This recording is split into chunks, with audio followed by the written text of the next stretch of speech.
Hello students. तो अब हम ट्वेल्थ की केमिस्ट्री का एक नया चैप्टर पढ़ते हैं जिसका नाम है पॉलीमर्स। तो सबसे पहले हम यह पता लगाते हैं कि पॉलीमर्स होते क्या हैं और वो हमारी डे टू डे लाइफ में हमारे लिए किस तरह से यूजफुल हैं। तो आपने देखा हो तो हमारी जो प्लास्टिक की बकेट्स होती हैं ये पॉलीमर्स से ही मिलके बनी होती हैं। इसी तरह से कई प्रकार के बच्चों के खिलौने और व्हीकल्स जो होते हैं उनके जो टायर्स होते हैं वो भी पॉलीमर्स से बने होते हैं। इसके अलावा जो रोप्स होती हैं वो भी पॉलीमर्स से बनी होती हैं तथा घरों में लगने वाले इलेक्ट्रिकल वायर्स और सॉकेट्स भी पॉलीमर्स से बने होते हैं। और हमारे जो किचन के कप्स और सॉसर्स होते हैं वो भी कहीं ना कहीं पॉलीमर्स से बने होते हैं।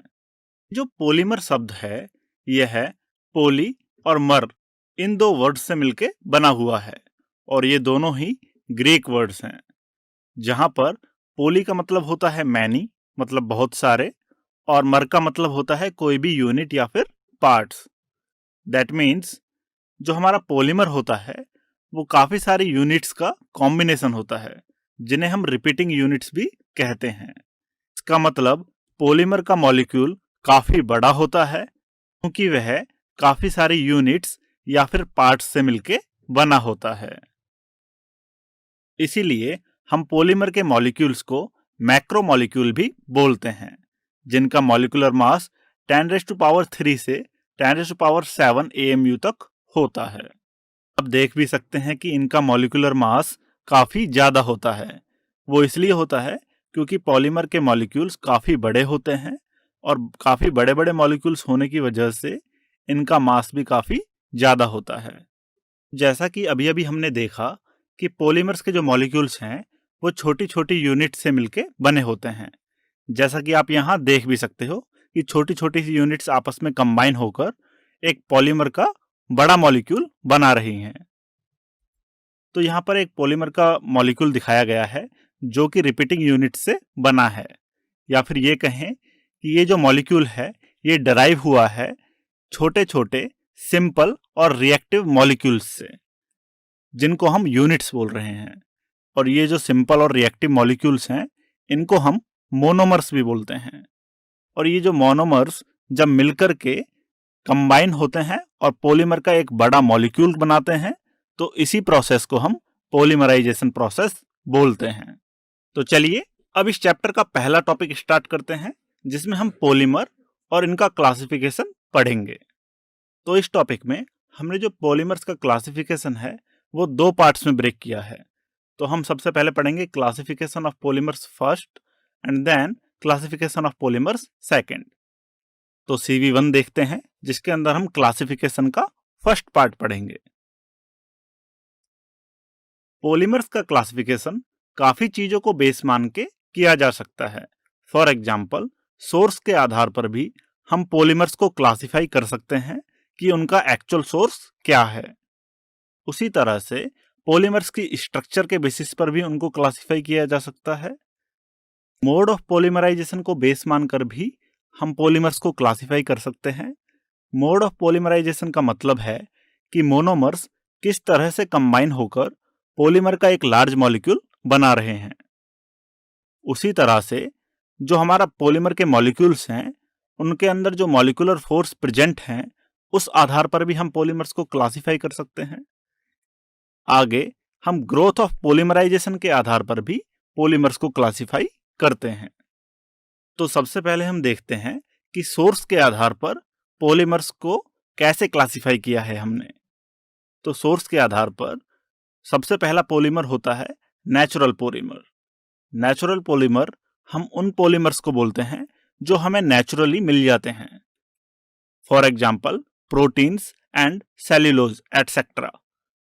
प्रोटीन्स एंड सेल्यूलोज हमें एनिमल्स और प्लांट्स में आसानी से मिल जाते हैं, इसीलिए हम इनको नेचुरल पॉलीमर बोलते हैं।